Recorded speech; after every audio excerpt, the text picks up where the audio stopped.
जसपुर जिला में जमीन दलाल मन के सक्रियता देखे बर मिला थे। जिला में लगातार फर्जी जमीन रजिस्ट्री के मामला उजागर हुआ थे। बगीचा में घलो मृत व्यक्ति के जमीन रजिस्ट्री कराए के मामला आगू आहे। उन्हें बगीचा विकास खंड में जमीन दलाल मन आदिवासी पहाड़ी कोरवा लोगन के सैकड़ों एकड़ जमीन के फर्जी तरीका ले रजिस्ट्री कराहे।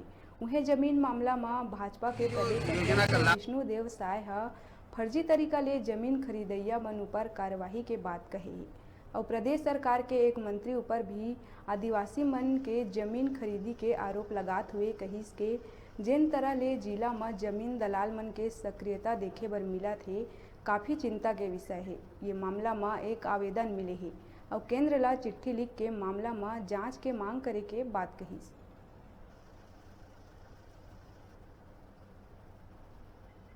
और पूरा भूमि माफिया लोग सक्रिय हैं और उनकी ज़मीन औने पौने दाम में, कहीं पर बिना दाम दिए भी और बहलाकर फुसलाकर गलत तरीके से रजिस्ट्री किया जा रहा है।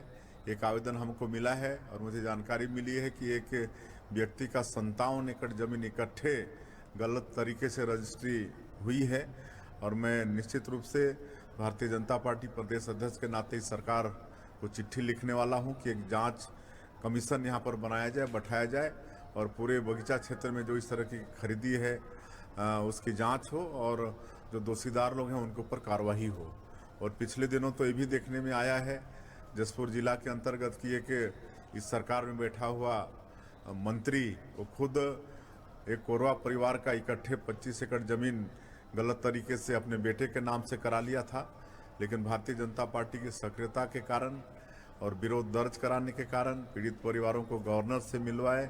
हमने स्वयं रायपुर में प्रेस लिया और उस मंत्री को विवश कर दिए और उसने विवश होकर जमीन वापस उन कोरवाओं के नाम से रजिस्ट्री उसको करानी पड़ी। मेरा है छोटे से ब्रेक लेके दिखत रहा न्यूज़ 36 छत्तीसगढ़ के आवाज़।